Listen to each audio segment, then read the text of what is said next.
Good evening. You're watching the Extreme Movie Show here from the Pine Hills. No. Sorry. I mixed myself up with the other Floridian. Hi, I'm Professor Pixel here on the Extreme Movie Show today to review It's a Wonderful Life. I was supposed to be joined by and probably led by my good friend Dr. Vankman, but the doctor is not in the building. He has left it, and hopefully he'll join later for the reading on the Geeky Puppet Show. But we're here today to review It's a Wonderful Life, a movie starring Jimmy Stewart and Donna Reed, and truly one of my favorite Christmas movies of all time. I was hoping to review something a little more Christmassy this year, something that captures the spirit of the season. But we did Die Hard last week. And yippee-ki-yay, that's fun. But I was looking forward to something more like this. Where to start? I mean, I could list why. I mean, it's one of the greatest failures of all time. It's a Wonderful Life was financially a failure. It wasn't loved until every channel could go ahead and show it, and it became a classic because of that. But it doesn't change how I feel about it. When I was a kid, I really hated this movie. Really hated this film. It felt like a 2-hour long. It's like you're really experiencing this man's life. I don't care. But something happened probably a few years ago. It was just on by chance. And you watch something with a new lens and you have an understanding, and it hits differently. What's a good place to start? If you've never seen It's a Wonderful Life, which if you haven't, like I said, it's on every channel. Go watch it. Go. It follows George Bailey, his entire life leading up to a crucial moment in time in which he thinks about throwing away the most precious gift of all, his life. And he has his guardian angel watching below, ready for a mission. Clarence. Never heard a more angelic name.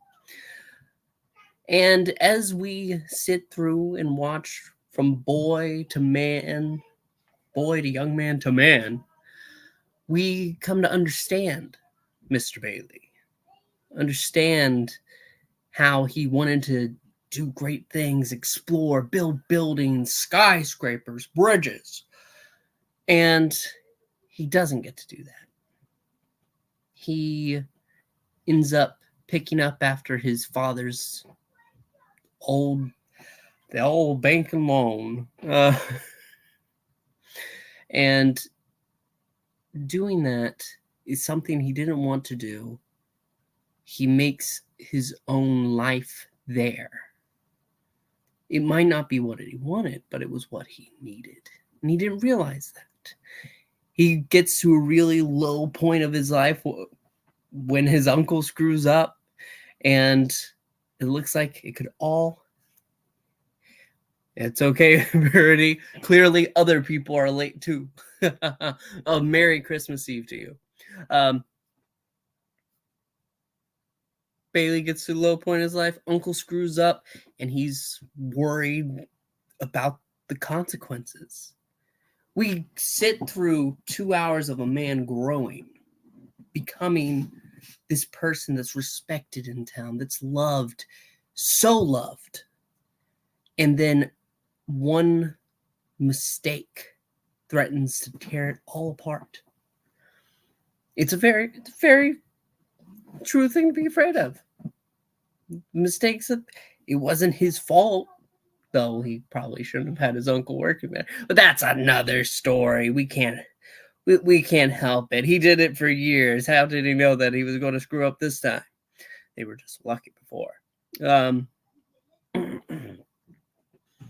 Verity, yours was last year. First time watching.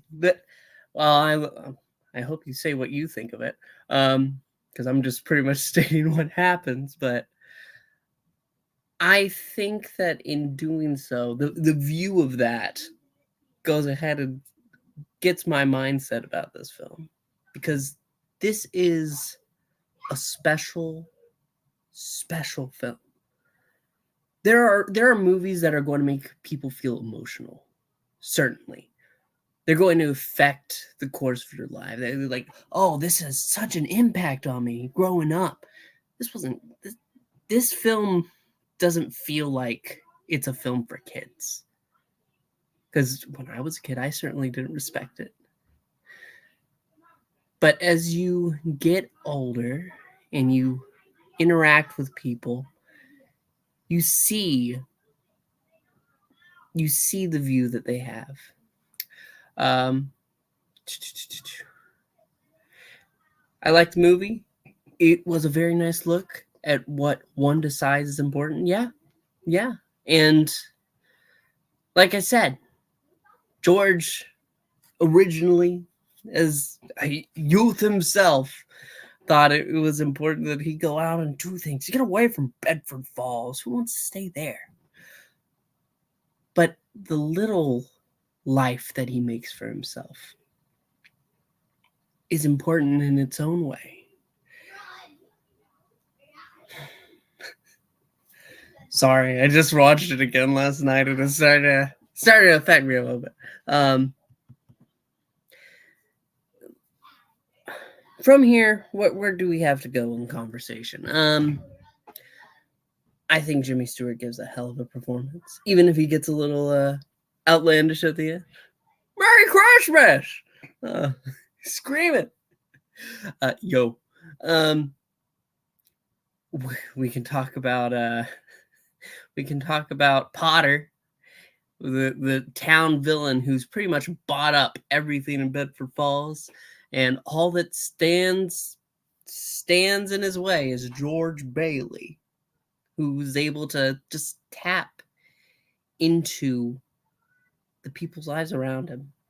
You know, it's a funny thing at the end when the town's coming in and they all come to leave a little money to help out George, and you see the people that come to arrest him and report on him to say, oh, well, what a scandal, this is going to be great. They go ahead and they throw $1 themselves and they rip up the arrest warrant. It's something that's like, oh, that's funny, but I feel like it's also showcasing just how lovable this man is. He doesn't even realize it sometimes. You want the moon, Mary? I'll ask for the moon for you. All right, I'll take it. Then and you'll swallow it. From there, I think that last week when we talked about Die Hard, I made a point of saying that the Christmas element of this movie is pretty much only at the end.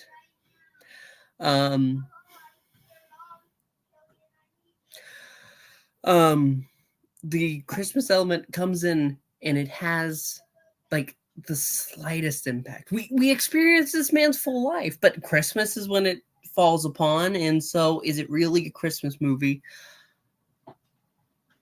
Christmas is it can be a very special thing to people. Yes, it is very little about Christmas, but I think that it's very much in the spirit of Christmas. A season for love and caring and giving. I think you feel all that at the end, and it's not just because it's Christmas. It's not just because it's Christmas, but it's one of those movies that can make it feel like Christmas all throughout the year. It touches a very special place in the soul it feels true. I'm trying to think of anything else that I could say that's really like introspective, but that's not what it is. This movie is an experience. This movie is something that I can tell anybody in my generation, you haven't seen It's a Wonderful Life, you should see It's a Wonderful Life. You should feel the story of a man who gives and gives and gives, and is truthfully one of the best people that most of them ever know, that most of Bedford Falls ever knows. And he could be feeling like, oh, I want to be selfish, I want to do this, but at his core, he is a good man. I believe at people's core, a lot of us are good. Like, we can experience the world, and there's hate out there. There's all of that. There's bitterness. But I believe in most people, there is a note of good and love and caring in this experience. Is one of those things that just highlights it. Yeah, it's got a bit of the Christmas Carol, but inversed. Yeah, because Scrooge, Christmas Carol is also a great story. It summarizes the feeling of Christmas, but it just feels more like Christmas because Christmas is the main thing to showcase. Oh, well, people are worth it. This uses Christmas at the end, but the rest of it is not. I think it might be all the more special because of that. And now I watch it every year.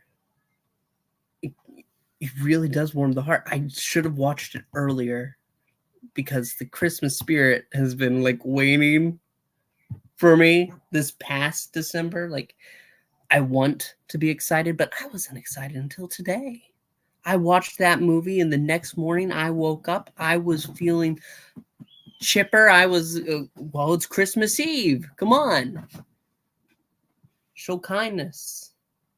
Show goodness. Show love. And now, thank you for watching my sermon. That's what it is.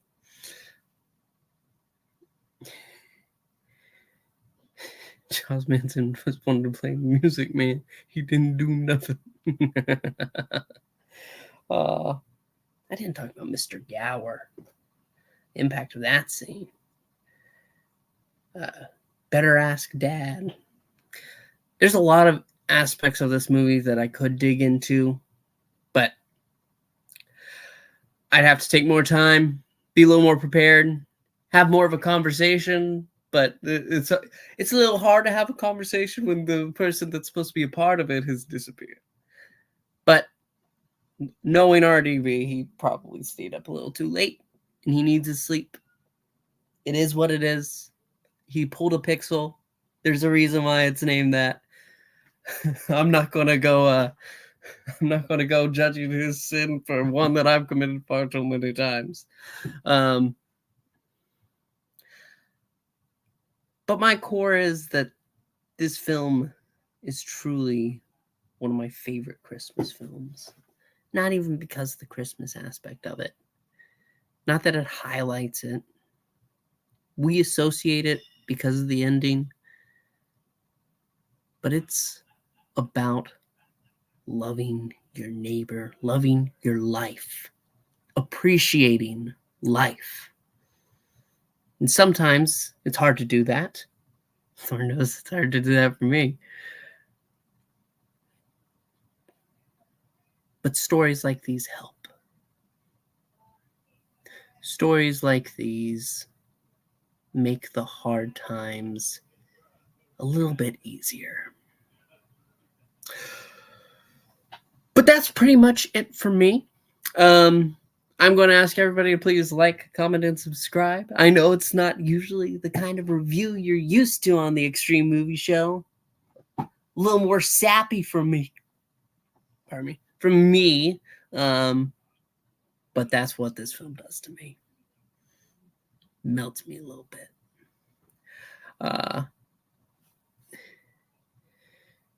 As we debunk what is a Christmas movie, Christmas keeps moving up the. I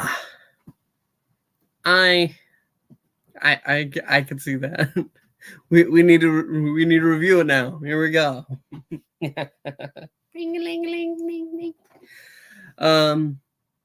But yes, like, comment, and subscribe. Rob and Bankman, of course, will be back, and I will most likely show up sometimes, depending on the day. But this holiday season, as it draws to a close, I just want the final message of this film to be said. No man is a failure who has friends. So appreciate the people in your life. I appreciate Rob. I appreciate Bankman. I appreciate Maranya and Eric Breen and Englentine. So many of the people that I am surrounded by are special to me. And I don't tell them that enough. But I should. So, with that being said, thank you so much for watching. And we will see you next time. Have a very Merry Christmas. And Happy New Year, too. Merry Christmas to all. And to all a good night. If only I had a bell, give an angel some wings.